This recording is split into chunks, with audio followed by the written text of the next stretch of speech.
A Bíblia que conhecemos hoje é resultado de um longo processo de seleção que durou séculos. Mas você sabia que existiram dezenas de outros textos sagrados que não foram incluídos no cânone oficial? Estes são os chamados livros perdidos ou apócrifos da Bíblia, escritos antigos que circulavam entre as primeiras comunidades cristãs e judaicas, mas que acabaram sendo excluídos da versão final das Escrituras. Esta exclusão não aconteceu por acaso. Houve critérios específicos, debates intensos e, em alguns casos, decisões políticas que determinaram quais textos seriam considerados palavra de Deus e quais seriam relegados ao esquecimento.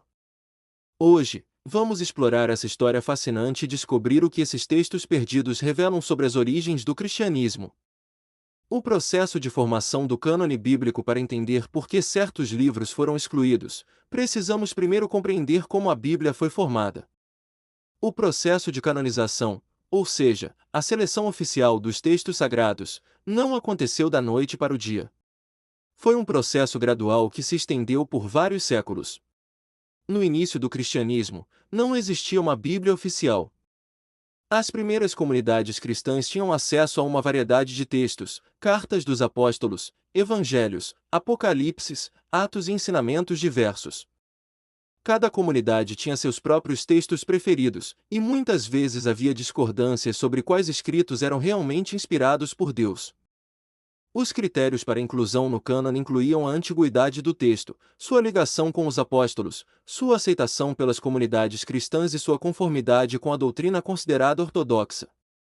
Textos que apresentavam ensinamentos considerados heréticos ou que contradiziam a teologia oficial eram sistematicamente excluídos. Os evangelhos perdidos. Entre os textos mais fascinantes que não entraram na Bíblia estão os evangelhos alternativos. Enquanto conhecemos os 4 evangelhos canônicos, Mateus, Marcos, Lucas e João, existiram dezenas de outros evangelhos que circulavam nos primeiros séculos do cristianismo. O Evangelho de Tomé, um dos mais conhecidos, é o Evangelho de Tomé, descoberto em 1945 na cidade de Nag Hammadi, no Egito. Este texto apresenta Jesus de uma forma bastante diferente dos evangelhos canônicos. Em vez de narrar a vida e morte de Cristo, o Evangelho de Tomé consiste inteiramente em 114 ditos ou ensinamentos atribuídos a Jesus. Alguns desses ensinamentos são familiares, mas outros são enigmáticos e místicos. Por exemplo, o texto começa assim: estas são as palavras secretas que Jesus, o vivente, disse que Dídimo Judas Tomé registrou. A ênfase em palavras secretas já indica uma perspectiva diferente da tradição cristã mainstream. O Evangelho contém passagens que sugerem uma visão mais mística do cristianismo, enfatizando o conhecimento interior, gnose, como o caminho para a salvação. Esta perspectiva gnóstica foi uma das principais razões para sua exclusão do cânone, já que contradizia a teologia ortodoxa que se desenvolvia na época. O Evangelho de Maria Madalena. Outro texto controverso é o Evangelho de Maria, que apresenta Maria Madalena como uma discípula especial de Jesus, possuidora de revelações únicas. O texto sugere que Jesus deu ensinamentos especiais a Maria que não foram compartilhados com os outros discípulos. Este evangelho desafiava a estrutura patriarcal da igreja primitiva ao apresentar uma mulher como receptora de revelações divinas especiais. Não é surpresa que tenha sido rejeitado por uma instituição que estava se organizando em linhas hierárquicas masculinas. O Evangelho da infância de Jesus. Existem também evangelhos que narram a infância de Jesus, período praticamente ignorado pelos evangelhos canônicos. O Evangelho da infância de Tomé, por exemplo, apresenta Jesus criança realizando milagres, mas de uma forma bem diferente do Jesus adulto que conhecemos. Nestas histórias, o menino Jesus às vezes usa seus poderes de forma caprichosa ou até vingativa. Em uma passagem, ele amaldiçoa um menino que o irritou, causando sua morte. Embora depois ressuscite a criança, essas histórias apresentavam um Jesus menos perfeito, o que não se alinhava com a teologia cristã que se desenvolveu posteriormente. Os textos apocalípticos perdidos. Além dos evangelhos, muitos textos apocalípticos, que descrevem visões do fim dos tempos, foram excluídos da Bíblia. Embora o Apocalipse de João tenha sido incluído, após muito debate, muitos outros apocalipses foram rejeitados. O livro de Enoque. Um dos mais importantes é o livro de Enoque, que na verdade consiste em vários textos diferentes atribuídos ao patriarca bíblico Enoque. Este livro apresenta uma cosmologia elaborada, descrevendo os céus, os anjos caídos e profecias sobre o fim dos tempos. O livro de Enoque conta a história dos vigilantes, anjos que desceram à terra e se relacionaram com mulheres humanas, gerando uma raça de gigantes. Esta história expande a breve menção em Gênesis sobre os filhos de Deus que se uniram às filhas dos homens. Embora seja citado na carta de Judas no Novo Testamento, o livro de Enoque não foi incluído no cânone bíblico ocidental. No entanto, ele permanece como escritura sagrada na Igreja Etíope Ortodoxa até hoje. O Apocalipse de Pedro oferece descrições vívidas e gráficas do céu e do inferno. Este texto influenciou significativamente a imaginação cristã medieval sobre a vida após a morte, incluindo obras como a Divina Comédia de Dante. O texto descreve em detalhes os tormentos dos condenados no inferno, cada punição correspondendo a pecados específicos. Embora tenha sido muito popular nos primeiros séculos do cristianismo, eventualmente foi considerado muito gráfico e sensacionalista para inclusão no cânone oficial.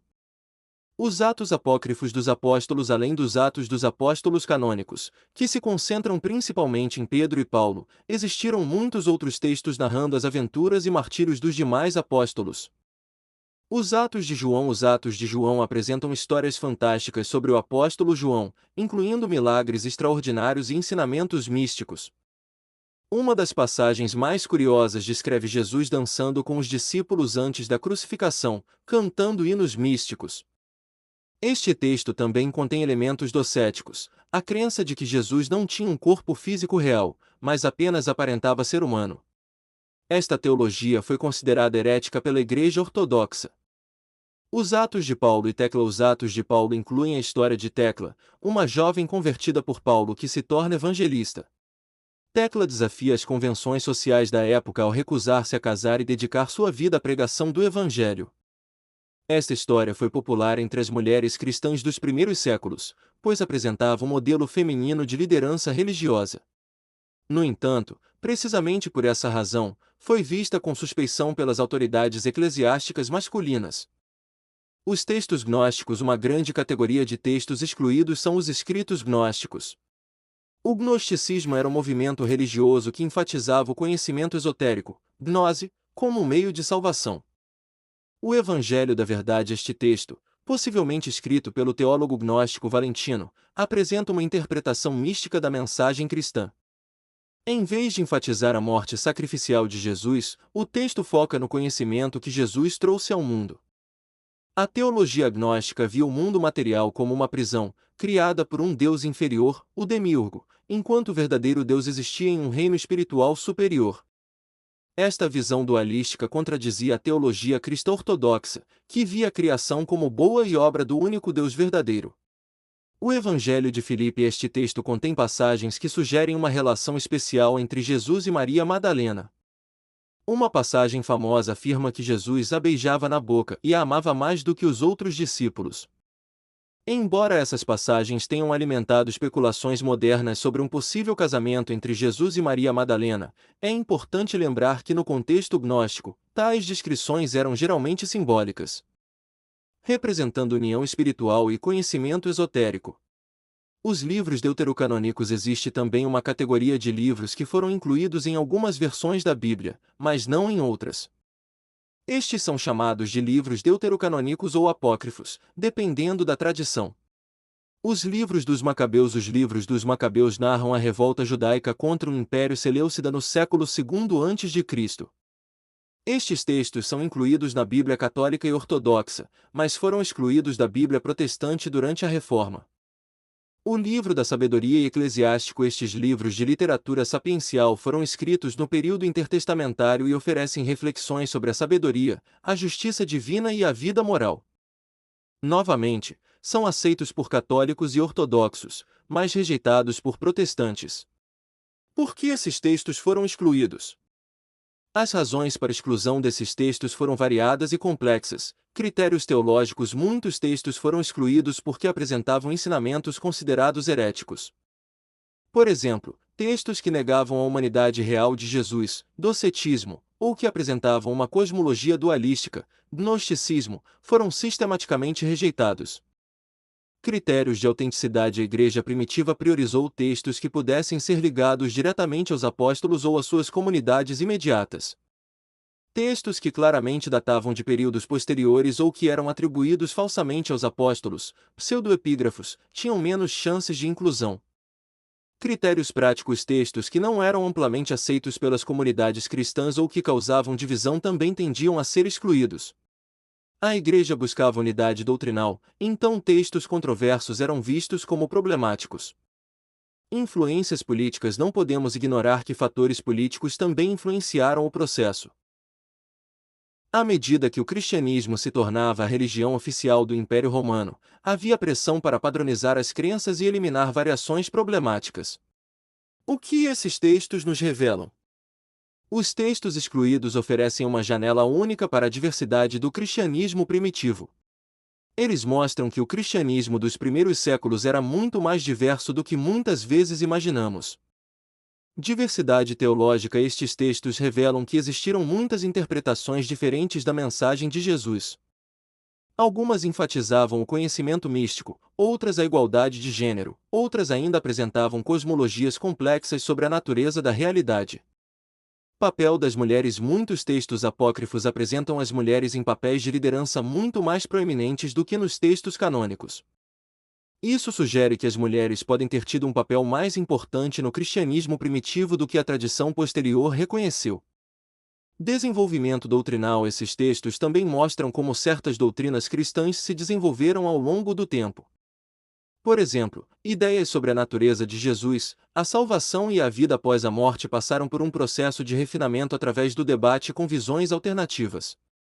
A redescoberta moderna. Ironicamente, muitos desses textos perdidos foram redescobertos nos tempos modernos, especialmente após achados arqueológicos importantes como os manuscritos do Mar Morto, 1947, e a Biblioteca de Nag Hammadi, 1945. Impacto acadêmico. Estes descobrimentos revolucionaram nossa compreensão do cristianismo primitivo e do judaísmo do Segundo Templo. Acadêmicos agora têm uma visão muito mais nuançada da diversidade religiosa daquele período. Interesse popular. Os textos apócrifos também capturaram a imaginação popular, inspirando romances como O Código da Vinci e gerando debates sobre temas como o papel de Maria Madalena e a natureza do Jesus histórico. Conclusão. O legado dos livros perdidos. Os livros perdidos da Bíblia não foram simplesmente esquecidos por acaso. Eles foram deliberadamente excluídos através de um processo complexo que envolveu considerações teológicas, práticas e políticas. Este processo de canonização moldou fundamentalmente o cristianismo como o conhecemos hoje. Embora esses textos não façam parte das escrituras aceitas pela maioria dos cristãos, eles continuam sendo valiosos por várias razões. Primeiro, eles nos ajudam a entender a riqueza e diversidade do pensamento religioso nos primeiros séculos da era cristã. Segundo, eles oferecem perspectivas alternativas sobre temas centrais do cristianismo, enriquecendo nossa compreensão da tradição. É importante lembrar que a exclusão desses textos não significa necessariamente que eles eram falsos ou maus. Em muitos casos, eles simplesmente representavam interpretações diferentes da fé cristã que não se alinhavam com o que eventualmente se tornou a ortodoxia. Hoje, enquanto alguns veem esses textos como curiosidades históricas, outros os estudam seriamente buscando insights espirituais. Alguns movimentos religiosos modernos até mesmo incorporaram elementos desses textos em suas práticas. O estudo dos livros apócrifos nos lembra que a história das religiões é muito mais complexa e nuançada do que muitas vezes percebemos. Eles nos mostram que as tradições religiosas não são monolíticas, mas resultam de processos históricos de seleção, interpretação e transmissão. Talvez a lição mais importante que podemos extrair dos livros perdidos da Bíblia é a importância de abordar nossa herança religiosa com curiosidade intelectual e mente aberta. Seja qual for nossa perspectiva de fé, podemos nos beneficiar de entender a rica tapeçaria de ideias e crenças que moldaram nossas tradições religiosas. Os livros perdidos da Bíblia continuam a nos fascinar porque eles representam caminhos não percorridos da história religiosa. Eles nos fazem questionar nossas suposições e nos convidam a explorar as profundezas da experiência humana de busca pelo divino. Neste sentido, talvez eles nunca tenham sido verdadeiramente perdidos, apenas aguardando o momento certo para nos ensinar novamente sobre a complexidade e riqueza da jornada espiritual humana.